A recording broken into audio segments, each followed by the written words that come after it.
daangaa dheeraa waliin qabnu akkasumas daangaa qofaanii fi dinagdee dheeraa waliin qabnu akka mootummaa lamaaniitti mootummaa jaalalaa fi sababa guddaa waliin qabu akkasumas akka uummataatti summaa fi keenyaaf tokko kee jiraatu keessattuu daangaa nuti weerara kan keessa waliin jiraatu uummati naannoo kan jiru uummata tokko uummata afaan tokko qabu uummata aadaa tokko qabu uummata abbaa gadaa tokko qabu uummata waliin jiraatu uummata walirraa fuudhee walirraa dhale uummata akkanaati uummata jireenya hawaasummaa waliin qabu aduwaa jireenya waliin qabu uummati diinagdee tokko waliin qabu alamaan horsiisee bulaa daangaa kan irratti uummata akkasitti waliin jiraachaa ture ardaan sololoo ardaan wuraan warri naannoo kan keessa waliin jiru shirga argalaatiin shiftaan gidduu kan keessatti ijaaramte uummati kun akka inni wal shabu akka wal keessa hin yaane akka wal keessa hin godaanne kan godhaa ture galata waaqaatii fi galata uummata kennaa guyyaa ardaa kan kadurii awwaal namaati yoo deeman malee misoomaaf namni ittiin deemu mootummaan keenyaa fi mootummaan Itoophiyaa wal qabachuudhaan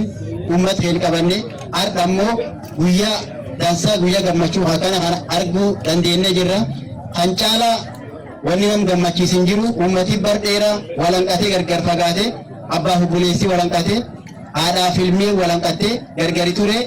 arri jidduu kan keessatti gabaya uumuudhaan gabaya tokko waliin hundeessine wal keessa akka barbaadaa kunni wal keessa baay'ee galu gochuu dandeenye jirra kun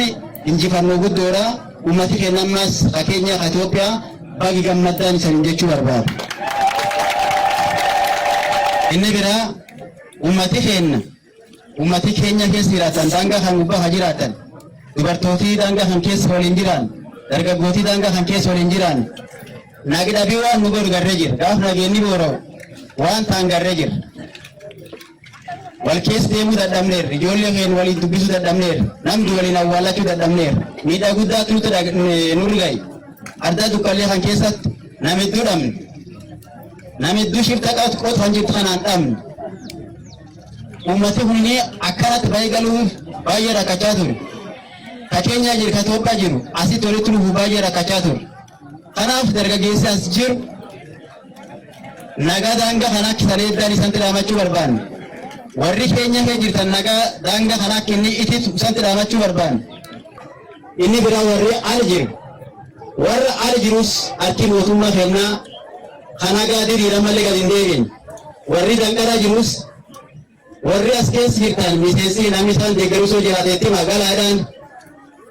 balbal isaanii isaan jirra galaadhaan warri danqaraa jirus ilmeen Oromoo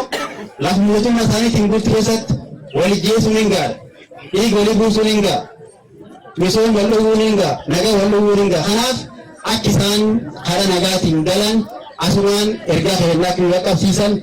isaan tilaamachuu barbaanna.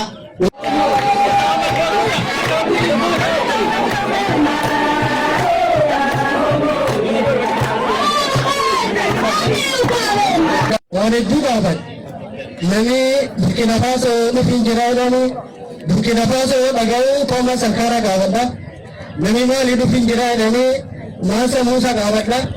Obboleeyyan teenya iddoo argee our guest from Burkina Faso we remember our leader we remember our hero who was Thomas Sankara. When we see our guest from Mali we remember our leader we remember our hero Mansa Musa. So when we see you we remember Africa. And William Ruto armahejirsa wan Dr. Abiy armahejirsa isani war Africa kadiwas manalle president hin yummichen African Artificial Intelligence President Mogotan galata guddoo qabna Itoophiyaan qayyoo Afrikaan jaalatti isanillee nu jaalatanii qara Itoophiyaa bulchaa ture amma nama Afrikaa gurraachuuf waliin bulchuu jirra gaaf koloniillee qara nama Afrikaa dhiigi isaan kennaati ture Nelson Mandeelaalee leenjisaa ture kanami durii gaaf kolonii hauma hin jirre waan qabdu beekumsa hin dandeettiin nan bireedu guyyaa irraa isan bireedduu nun dhibduu